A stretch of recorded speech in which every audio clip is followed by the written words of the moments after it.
Hello, everyone, and welcome to Nightlight.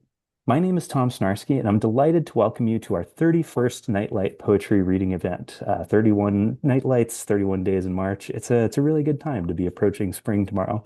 I am so delighted this evening to be welcoming a brilliant group of poets and writers whose work I've admired, and I'm just really glad that they're here to share it with us. You're going to hear poetry tonight from Holly Coleman, Isaac Pickell, Madison Nash, and me. And this is just a really lovely group, and I'm so glad that there are folks here in the Zoom chat to shout out the great stuff that they hear, and also if you're listening on YouTube from the future, thanks for being here for that as well. In case you haven't listened in before, Nightlight is a reading series featuring poets and writers in a monthly Zoom that usually happens on the third Thursday of the month at 9 p.m. Eastern. We're on social media at Nightlight Poems on Twitter and night_light_poems_ on Instagram, where we always hype up our readings and post recordings of the events when they go up on our YouTube channel. And occasionally we add Larry David to our story, thanks to Holly. So I appreciate that happens sometimes too. Yeah, so I could say more, but I think I would rather let poets say more. So I'm going to admit more folks from our waiting room. So glad to see that they are here. And I'm just going to segue right into introducing our first reader, who I'm so excited to welcome this evening in Holly Coleman. Holly Coleman is a writer and PhD student studying British Romanticism and rhetorical theory. Her work asks how language performs feeling and power, how form itself can act erotically, affectively, and insurgently. Holly, thank you so much for being here. I'm excited to hear what you're going to read. Yeah, thank you so much for inviting me, and thank you to everyone who came to watch and listen. And I see so many of my friends' faces and names, which is really awesome. I love you guys. Thanks for coming. So the first piece I want to read, I have three picked out tonight.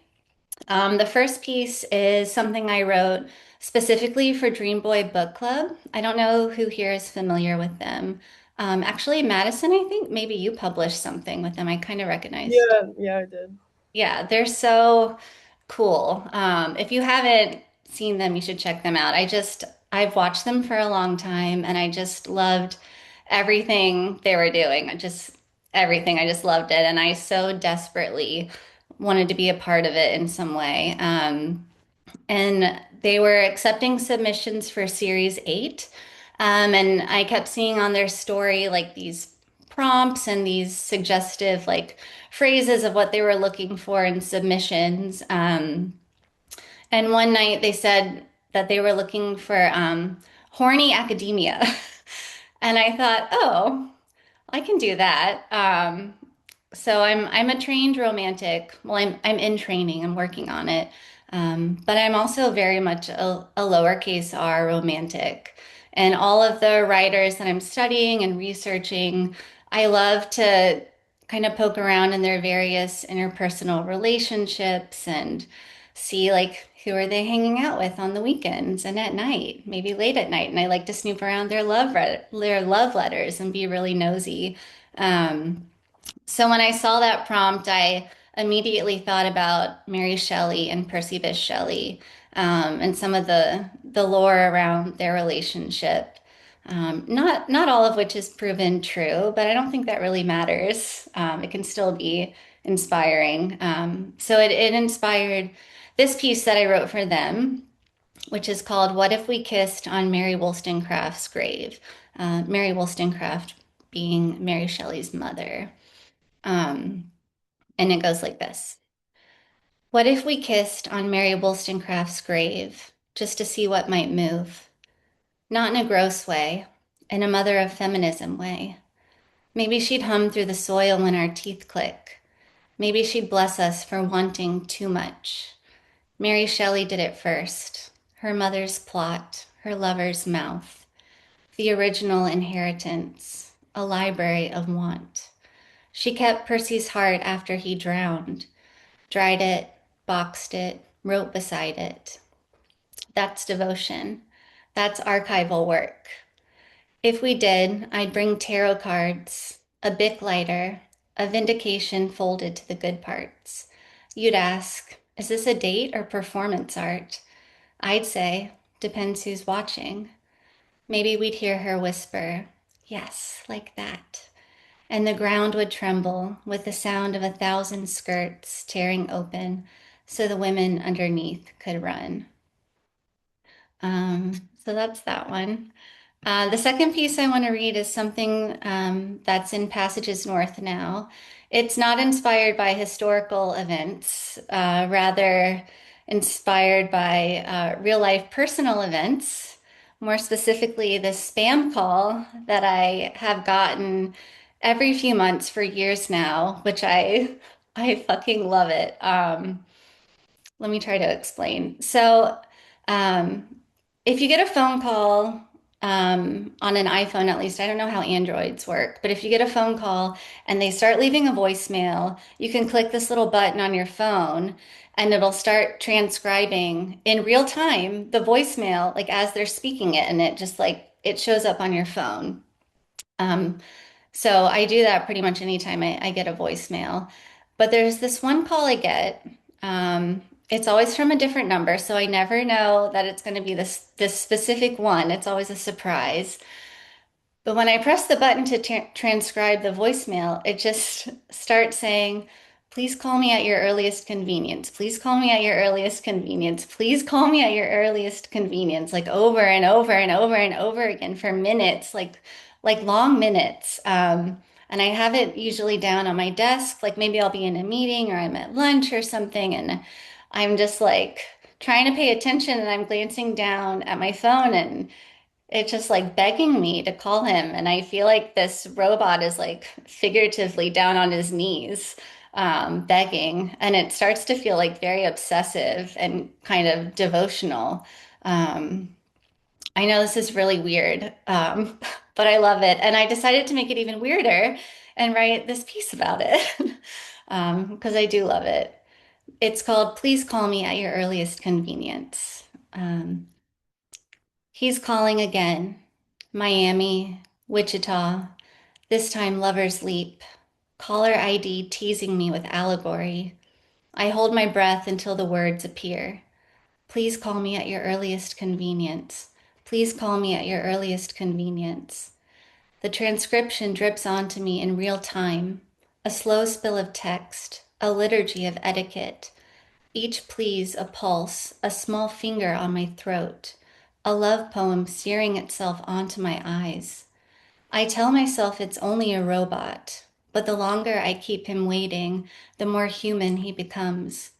A penitent saint trapped in a call center server farm. This is my strangest pleasure. I save every message, calls like pills laid out on a white towel. One night it glitched. Please, please, please, please. The word pulsed through me, phone warm in my hand like an injured animal. Each please a feather pressed flat against the wind. I imagine calling back. Press 1 to hear me beg for you. Press 2 to keep me on my knees. Press 3 to dig your toes into the back of my skull. Press me down into the carpet. I never press. I never answer. I keep him begging to keep him alive.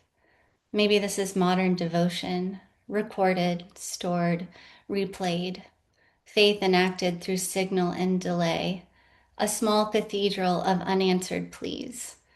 He would drink from my palms if he had a mouth.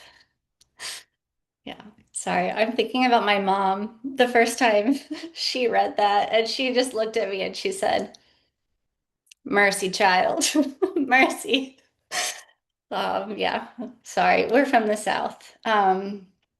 Anyway, so that's that one. And then I have one more that I want to read. This one was published in Tough Poets Review, which is this really wonderful journal. And one of the editors, Kathleen, is just so kind and awesome. I just love her and I love this journal. And I was so thrilled to be a part of it. It's one of the first things I ever published, ever. And it's not about any event in particular, but it's kind of personal. Uh, I don't know if I need to or even want to do like a backstory or cue it up. Actually, I don't want to. I'm just going to read it. Okay, this is called St. Clement. Every spring, I coax a bruise awake in the soft crease where my thigh begins. I name it St. Clement, patron of vaulted confessions, keeper of the ache I bring to its knees but never martyred. I feed it shower steam and worn denim, a grin split wide as a hymn. Inside my ribs, thunder, thunder, thunder, a hush pretending at storm. Proof. I nail it down, I nail it down, I nail it down. Call this wound my anchor, call it my private allegiance. It tastes like battery tongue, a holy spark. I lick my finger, press too deep, taste salt and static and me, alive, still breakable. Once I dreamt it grew lashes, wore a halo of wasps, called me mother. It winked a promise, keep me inside and they'll never know. Some mornings I kneel tile cold, heel grinding velvet raw, whisper my plea into inky flesh. We are soft, we are soft, we are soft, until my armor remembers itself. Hardness a mask, tenderness law, scripture learned by touch alone. Summer steals it. I drift aisles, bruise hunt peaches, thumb them open at my hip, wet as confession, stack them back like we never spoke. One day I'll peel back my skin, show myself what mercy costs, press my mouth to my living relic, taste how soft I've stayed.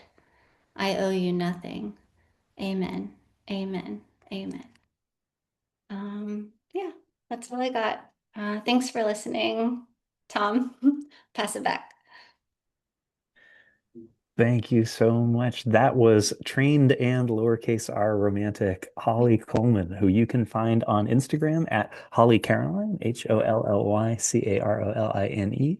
You can also find more of Holly's writing at hollycoleman.xyz. So keep an eye out, ear to the ground, etc., for all the beautiful things that Holly is writing, publishing, and sharing with the world. Thanks so much again for being here, Holly, and for leading us off.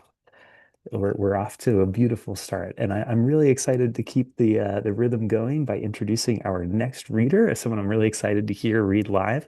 That is Isaac Pickell.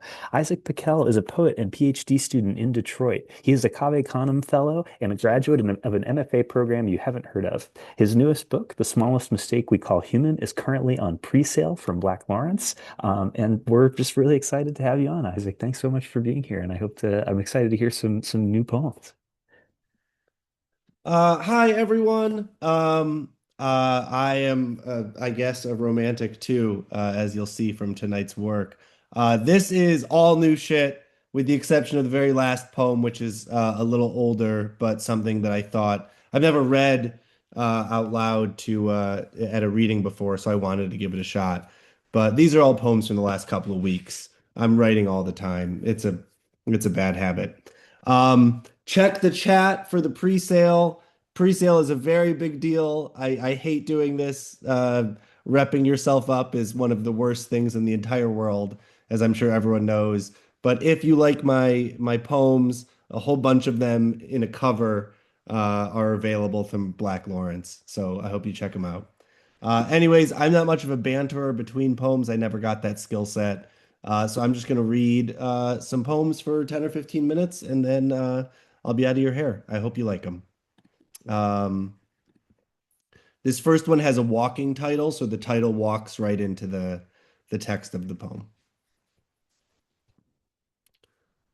I'm trying to quit smoking again for the finances, not for health or survival, or actually for survival, but the kind of survival where people tend to say it's going to be okay, and they really mean it in their eyes. Not like with cancer, how people tell people with cancer it's going to be okay, and really what they're trying to say is I will miss you when you're gone. You smoke like someone who knows it's bad for you, looking down and a little to the side with every drag, not ashamed, but trying to hide it from yourself. Like maybe if you watch the cherry smolder to ash, the worn out orange glow will finally catch up and molten your insides. And you think about death more than most living people. Not like we talk about it, but it hangs there off the dangle of your hoop earrings, or your wide-legged, generationally mismatched jeans. You cry like someone who's been told it's bad for you. When you lose someone, I don't know you yet, but your eyes won't stop telling the story, and I can tell you're already worried about losing me too. How people with nothing to lose tend to get lost. You pay rent by the month, and I pay rent by the month, as most everyone does who talks about paying rent. But when I pay rent, I got to hold my breath. Maybe if I quit, I could hold on to something I want to.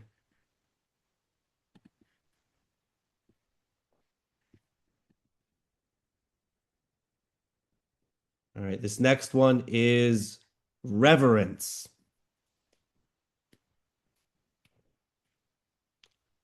I want to write about sex like Hannah. Hi, mom and dad who are on this call.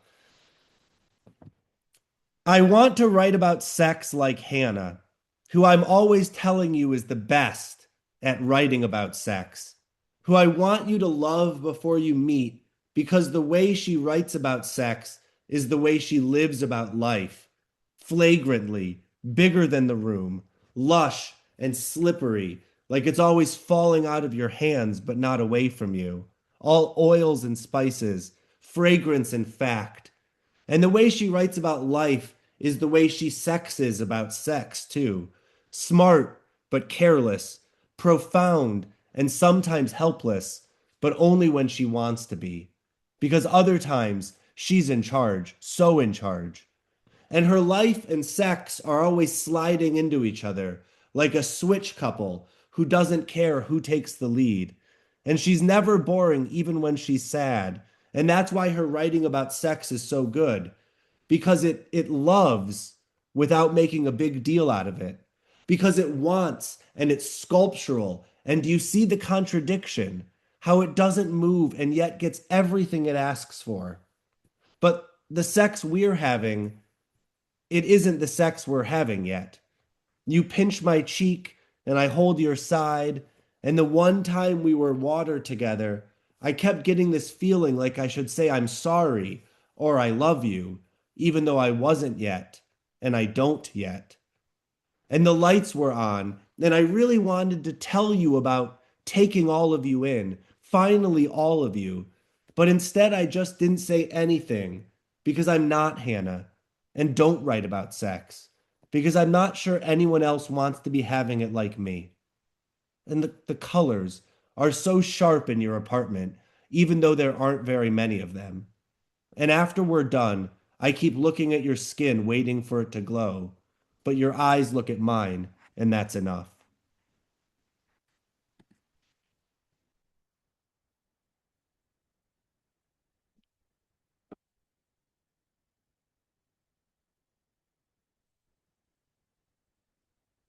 Clearly, the smoking quitting hasn't quite worked out yet. All right, this next one is called jaywalking. My mostly gray rabbit won't show her white stomach for everyone, and neither do I. We're both cautious, though no one ever hurt us on purpose. You pet her like she's never been frightened, so she'll warm up quick. In the city, there's more stubborn gray things, but they're bigger than us, and we accept that they cannot be changed. On the way to the airport, your friend says the reason she leaves Detroit so often are all the stray dogs. And I don't know if that's better as metaphor or microcosm, but it isn't good. No, she clarifies, they make me sad. The dogs in Paris are happy and stop at crosswalks. Some people like to stop and look around, and most of them can afford it. I don't use the vitamin D lamp my mother asks about every January. Plants will still turn to a weakened sun. But I do feel a little gloomy. Stray dogs will eat garbage right from your hand, but they don't prefer it.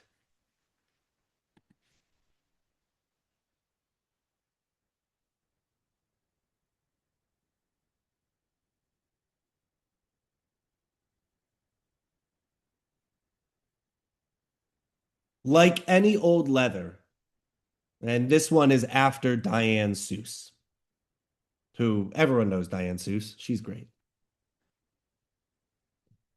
Like any old leather. Did you know that a muscle guarded 24/7 becomes extremely weak over time? I am talking about ventricles, and you are talking about the middle ear. I am talking about the chin, and you the part of wrist that bends backwards. Sure, a deliberate burden can strengthen, make more from what was there, but unconscious strain wears away muscle. I know so little of real intimacy. I have trouble noticing when it goes, like working toughness into hide. Or how fast does use undo a thing? We both want to say what hurts us without saying what's hurt everyone else, but not every word needs to be new.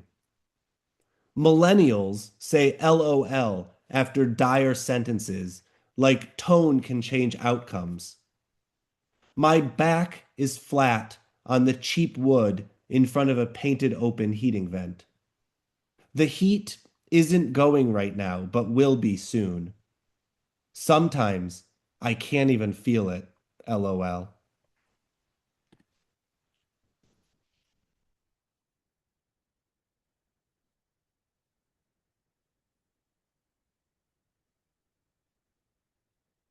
A little more wine.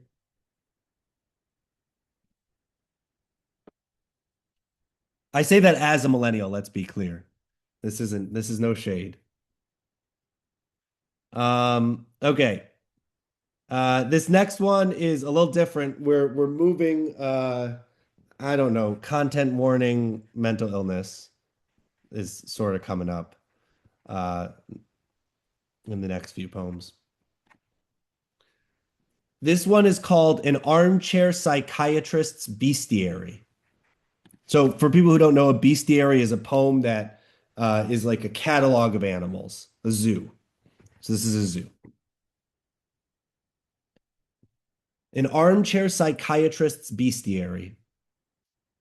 You bend crazy and wild into synonyms, like a refusal to trust this shameful world enfeebles me. But hawks exist. Red-headed pheasants exist. Vultures exist, and they mean no harm. The pangolin, the binturong, and orangutan all exist. Marmosets exist in so many colors. Bison exist, wolves exist, dogs exist, and we haven't broken all of them. The yak exists. The caribou exists on the ice and snow. The woolly mammoth existed 1,000 years after the pyramids of Giza. The narwhal exists. The anglerfish exists. And the water still holds secrets. Flying foxes exist, hopefully, a little while longer. The fat grizzlies of autumn exist. Ants exist. Rhinoceros beetles exist. Little hares with big ears exist. Pikas exist. Go ahead, Google a pika. Do it. Pika. I mean it. Google pika.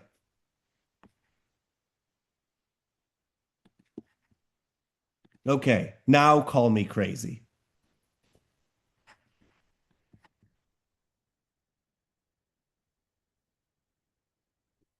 That's a fun one to read.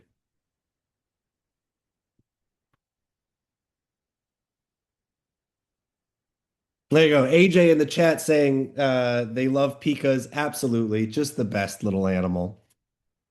And Inger Christensen, Alphabet is like a central book to me. Okay, we got just a couple left. This next one is called The Poetics of Nothing. It's after Ariel Yellen, who's a wonderful poet. Um, this poem's a little strange, so come along for the ride. A Poetics of Nothing. Have you ever needed a pillow? A soft thing to treat with care, a feeble thing to fluff when it runs out of fluff, a still thing to scream into when you run out of other people, out of black holes to swallow. But have you ever had a pillow that screamed back? A cushion with a recording device, and of course, a paired app to upload all your screams to a social network full of shouts so you could finally connect with a whole world of screamers organized by category and attribute, wails, screeches, cries, and howls, lamentful, forlorn, tremored, heartbroken, desolate, anguished, panicked, bemoaning, rueful, regretful, doleful, woeful, shaken, disconsolate, brutal, and ferocious, frantic, orgasmic, precocious, embittered, embattered, unruly, wild, merciless, barren, stark, impassioned, and at your wits' end. Whether you need empathy or catharsis, who wants a hole, legs dangling and danger real, when you can call a scream friend from down the road or from anywhere, a darkness to swallow you back and your fears? And who needs a body when there's a soft, feeble thing and you can plug it right in?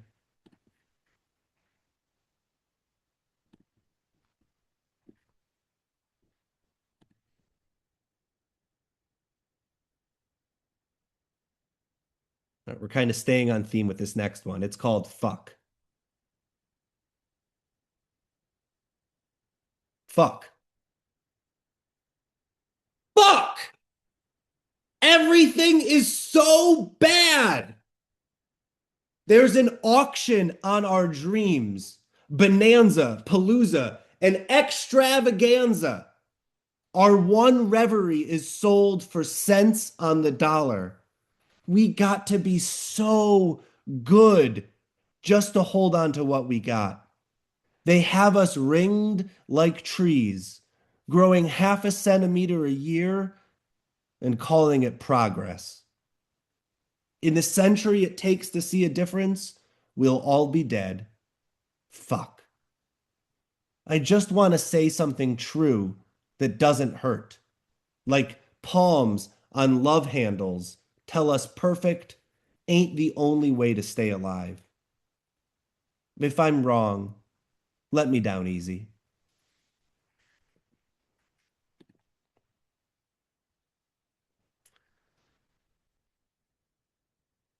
All right, thanks everyone. This is my last one coming up. This is the real content warning for self-harm, not myself, sort of. Um, this one is another poem after a Seuss, but this one's after Dr. Seuss. It's called My Poem About Me, after Dr. Seuss. I am a boy. I have 32 teeth. I counted them. My hand is this big. I have blue eyes and brown curly hair and look nothing like my mother, except some people say I have her lips. She used to think she was part native until a DNA test proved we're just black and white. I weigh 170 pounds, and every day I wish it was less. I live for obsessive thoughts. I think they are a great joy of mine. I will not have her forever. I'm tired of grieving twice, always losing people before they go. I lost my best friend to suicide, and I have tried to follow him. I told him not to do it, but he jumped right into Niagara Falls. I am a boy. I like to wear flowy cardigans when I dance alone because the silhouette makes me feel absolutely gorgeous. I've heard madness and clarity portrayed as counterbalances, but the maddest people I know have the clearest eyes, the rare quality of always knowing what they see. Falling, falling, falling. I am 5 feet and 11 inches when I look in the mirror. I take 4 pills every day to stay alive, but I do not like to take them. When I don't take my pills, I act funny. I don't take them more and more. The porousness of being. Who can I say I am at the slip cliff of change? I worry about myself, but I am okay. I have 3 doctors, and sometimes they say, I don't have to be this way. All right, thank you all. Hit that pre-sale. You know you wanna. It's look at that cover. It's so cool. It's by the artist Daniel Sturniolo, who look him up on internet. He's great. His art is so cool. Thank you all so much. It's been a pleasure. Looking forward to hearing from Madison and Tom. Thank you, Tom, for putting this together. Thank you so much, Isaac. That was anyone's and everyone's scream friend, Isaac Pickell, who you can find on the socials in all kinds of places, especially on Blue Sky at Isaac Pickell, ISAAC PICKELL, and on Instagram at the same at. And if you're in the Zoom with us, you've seen the Black Lawrence Press pre-order or pre-sale link for The Smallest Mistake We Call Human. And if you are watching on YouTube, you can go to blacklawrencepress.com and it is live and going. So check out that beautiful pre-sale link. And Black Lawrence does amazing things, and as you just heard, so does Isaac. Take part in this beautiful thing. It's always a little, sad to get to the back half of the reading order because it means that the night is, closer to the end than the beginning to some degree. But we are really, really lucky, and I feel really particularly lucky to be welcoming Madison Nash to keep us rolling right along into the beautiful world of poetry and writing. Madison is an Atlanta-born writer and photographer living in Brooklyn. She also records music inspired by field recordings habitually. Her most recent publishings are in Burial Magazine, a poem called From the Vaginal Tree, and in Post Pop Lit. Shout out to Post Pop Lit, an amazing publication, a poem called Sold Vintage Leather Top Coffee Table. Madison, thank you so much for being here and being with us. I'm looking forward to Hi, hearing what you're going to read. thank you for having me. I really appreciated being a part of this. Thank you, Holly. Thank you, Isaac. I have never done a reading before, so I'm a little jittery, a little nervous, but I am excited. So I think I'm just gonna kind of go into it. The first piece I'm reading is what recently got published in Burial Magazine. I'm a little congested right now, but I'm gonna do my best with my voice. So thank you. I hope you all enjoy. Okay. From the vaginal tree. People who can do anything make it look easy. Those fuckers are only well practiced at their field of errors. Born from the vaginal tree. Take your lesson from redwoods, the hardiest in the forest kingdom. Lightning can strike down through an anatomy of treedom, half its entity, and that burnt chunk will compost its insides to sprout a new self. Rising to the canopy out of maroon ashes, phoenician bark and limb. The height of the Pacific Northwest was destroyed in pursuit of this undecayable wood, to create people, homes, and furniture that withstand the destruction of being from Earth. The redwoods have mastered suffering, and if you need a lesson, shove your roots through the damn concrete, uneven the sidewalk before you, make it so people have no choice but to acknowledge you in their footing. If you were born from the vaginal tree, know the species only dies when it denies the richness of its destroyed composition, once you use it to grow again. So my next piece is kind of a work in progress. I don't really think I finished it yet, but I thought it'd be kind of like a midway, I guess, transition between this and kind of a darker poem I have. Okay, this is called Maybe Scythe Gardener. I was too late to getting my concealed carry license in New York City. I had to start thinking of other tools for the revolution. I was slowly being spoon-fed agriculture algorithmically over the internet, and after all, I did want that farm. It's where my heart was. Regarding Scythe, I don't know if you can carry these in New York. Okay, so what? They have free reign to kill you with or without the tool. They even plan it on you. gardening the world with your blood in pursuit of false weaponry. The Grim Reaper and farmhand have a pretty steady running connection, I'm seeing. Or the city sower and the police hand. Harvest the crops now with a double-bladed scythe for soul harvest. Regenerate farm, edit soil revival, got unfinished business. Okay, I desperately need a sip of water. This last piece has been like highly rejected, and understandably so, but I think it's a story of a really weird day in my life last year when I went to my brother's Navy graduation on Valentine's Day. Um, and I ended up missing the bus on the way back, and so I had to take an Uber, and it really like transcended me in time between like the two experiences I was having, and it's something I've always just wanted to read, so I'm gonna read it. So this is kind of a corny title, but anyways, so this is called The American Dream or Navy Graduation. I believe in destiny, or got told I might. Is it because I rebrand failure? I missed the bus so that I can meet you. My new friend, he taught me of the great riches abroad. Afghanistan has an ancient game of the horse called Bushkazi. We both agreed the American dream is dead, so he showed me the horses on his phone from the front seat, cradled by its wobbly plastic stand. You see, they're trying to get the dead calf into a circle. I used to be important in my country. Owned $1 million horses, worked for the US Embassy. I was diplomatic. Here in Rhode Island, I drive people around in the backseat of my car.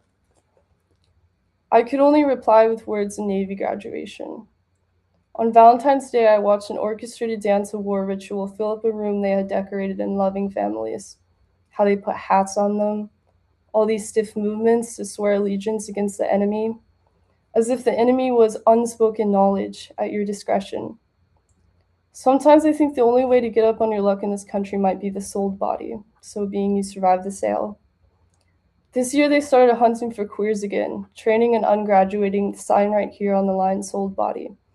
Sorry for the inconvenience. Our government has passed legislation to unpurchase you. America, don't you know you've now made a radical homo skilled with a gun? On the right side of the sidewalk, it's Navy brother's first time not wearing a hat outside since his arrival on base.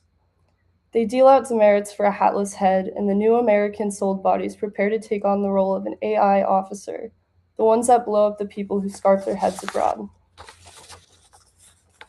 In World War III, the American casualties will be drone lives lost, mass graves of wiring and circuitry.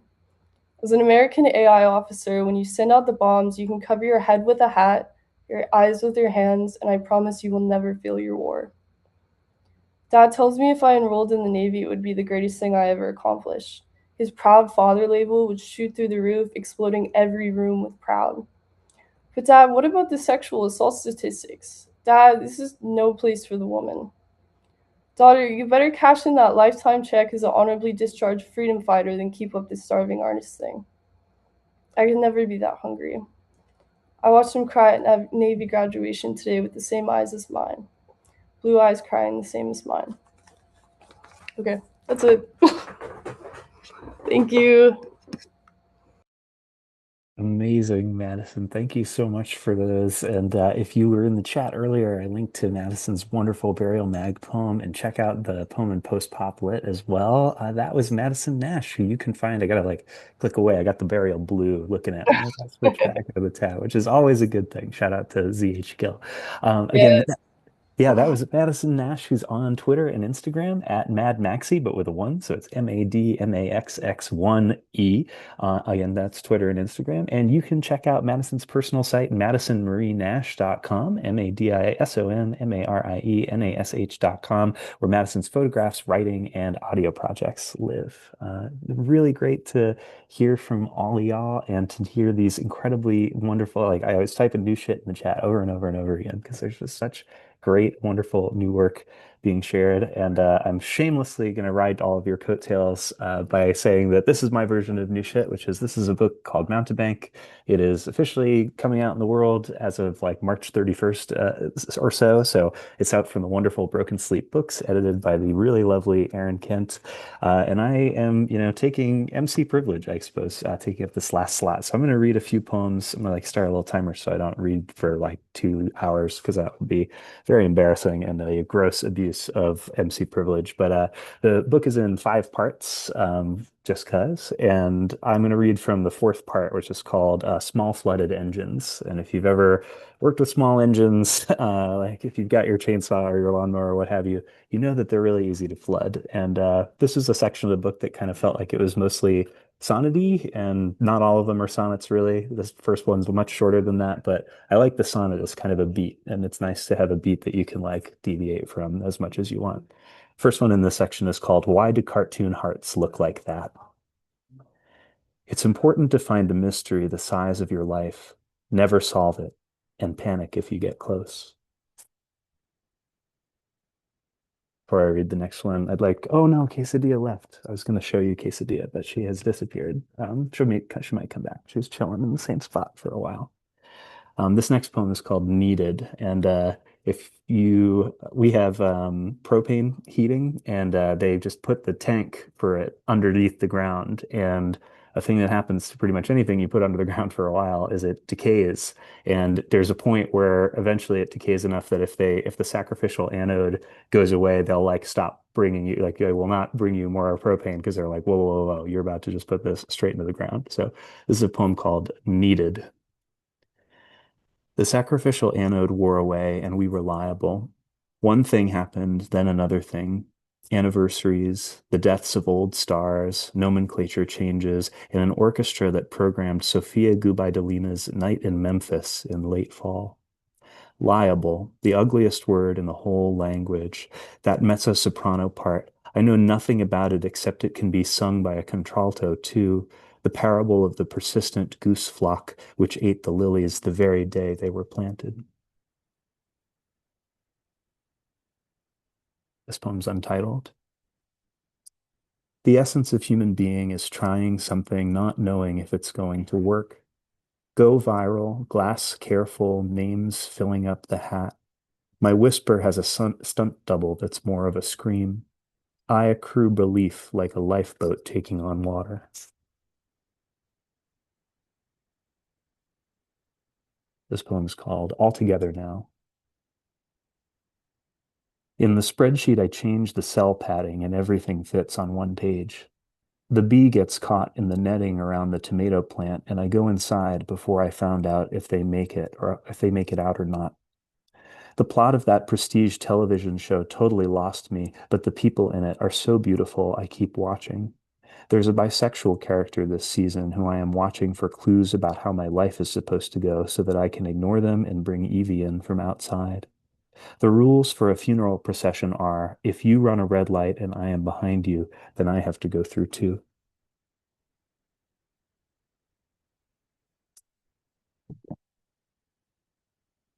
This one's called The Sun Asks If We Heard. Yes, we are all laughing down here in the caves.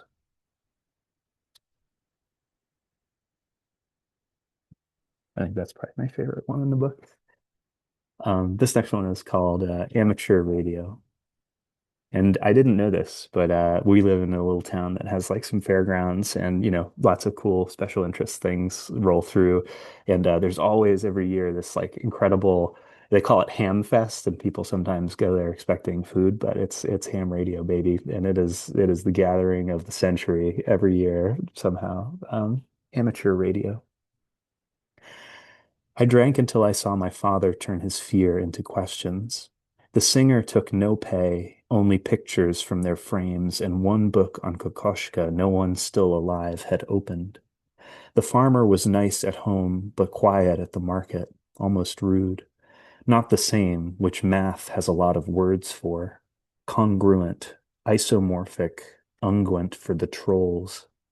The bridge opens and closes too many times each day to sustain, the fish blending in with the coins, empty jewel cases, and dead skin. It's like how the empty set is homeomorphic to itself, and the grave digger, spelled wrong, digs grace.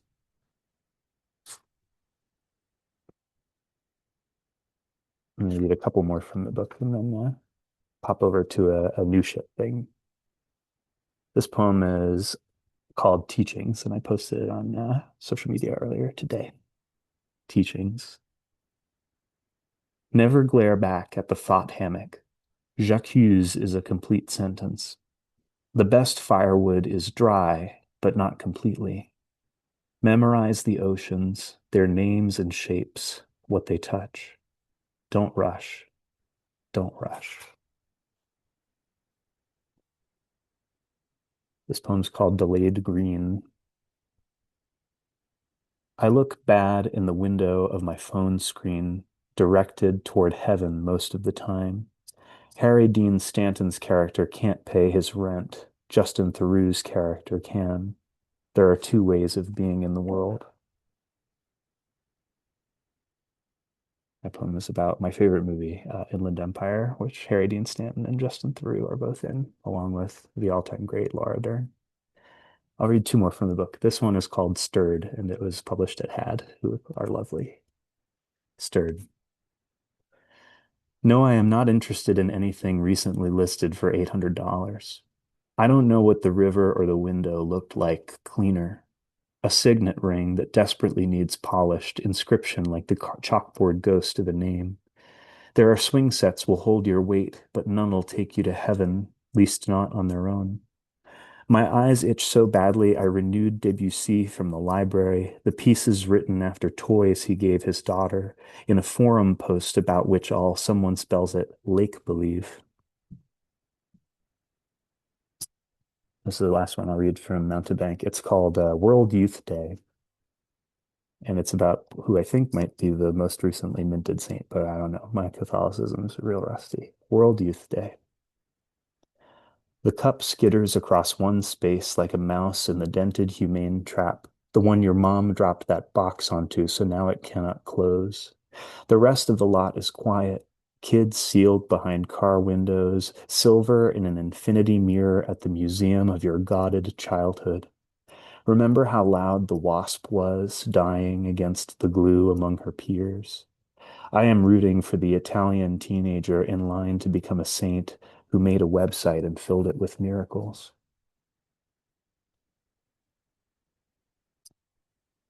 Cool. I'm going to read one new one and then come back for the last hurrah. This is a new one. It's also going to be coming out in HAD a little bit later this month. It's a poem called Time Capsule Love Song. And as soon as I find the email with the preview link, I'll read it. But there was a really fun call that HAD did about like trying to do a poem that involves some sort of time travel. So this is like sonnets are the name of the game tonight, I guess. And it's a sonnet. It's 14 lines, but each line is from a different century. So they're all stolen lines. They're all just lines I ripped from people who are better poets than me. But it was a lot of fun to stitch these together. So it starts at about the 700s BC, skips to the 800s AD, 900s AD, and then ends in the 2000s with a really lovely line by Ariana Rines, who's one of my favorite poets. So this is Time Capsule Love Song. A day without seeing her is like 3 seasons. Quickly are obscured all other stars. Bright jasmine, spare me your smile, I surrender. Yon rising moon that looks for us again. I can tell you truly that I've never been without desire. Nothing can be worse than living a moment longer. In my solitude, I sing. If I could reach my love through water, I would have asked to be born of fish. I wanted to spend my whole life with you. Find life a bed of roses, what springs up all at once, so sweetly boding in my heart, madly catching on the grasses. Like a tree bursting its fruit at night, I love you completely.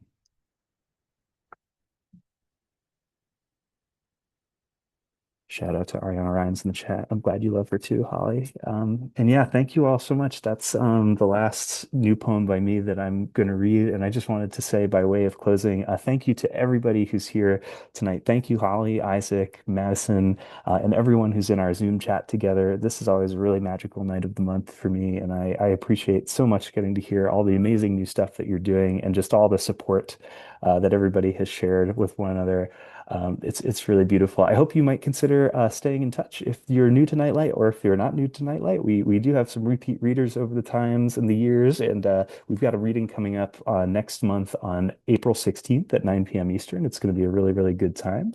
In a second, I'll put everybody's socials and other stuff in the chat, which is something I feel like I should do more of. I feel like now that you've all read together, you're bonded forever, whether you like it or not. No, just kidding. But I do appreciate so much that folks are, sharing pre-sale links and connecting on social media. It's a really beautiful thing. Poetry is, our material is connection, and that's a really cool thing.